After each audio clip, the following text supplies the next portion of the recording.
Yes, there is a God, a powerful, all-pervading energy whose presence is everywhere in everything.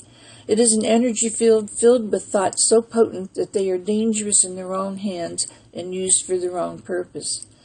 It is all so complicated that one is at a loss as to how to pull it all together for explanation. When the original explosion occurred, at that time there was a mind, the Creator's mind.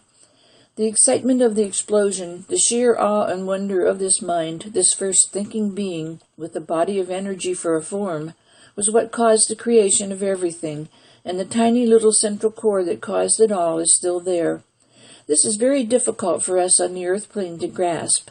An analogy here might be to compare the tiny atom that is still at the center of all creation to the grain of sand that's still in the center of the pearl as the pearl formed around it. At the time of the nuclear explosion, this mind was shattered into individual particles. You and I and everyone were part of one of these particles. Due to the principle of like attracts like, the particles grouped together as far as vibration went and began to form into galaxies, stars, planets, and suns. Much of the original mind stayed contained within the black hole beneath the line of demarcation and controlled or patterned the particles that were drifting away into the vast cosmos with a pattern for the perfect mind.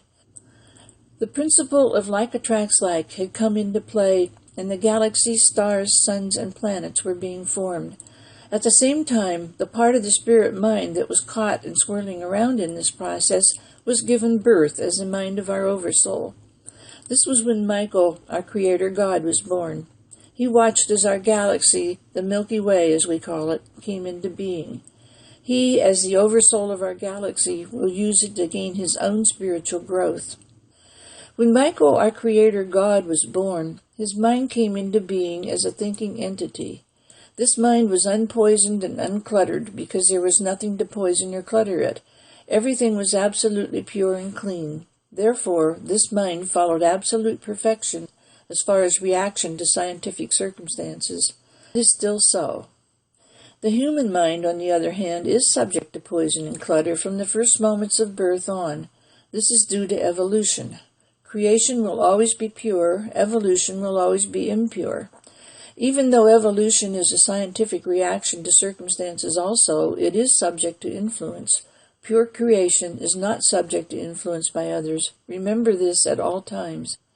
Can you imagine being the first one on a world where no one had ever been before? This is the ultimate pioneer, the ultimate exploration experience.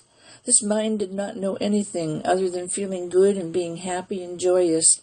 This mind influenced everything that came after this with these feelings of freedom, curiosity, joy, peace, happiness, and so on. These feelings are embedded in all the planets, stars, and even the nebulae that are still forming. The galaxies are in order. The gaseous cloud of dust that forms solar systems that will form the next one is already forming and can be detected by our astronomers. It really is mind-boggling, isn't it?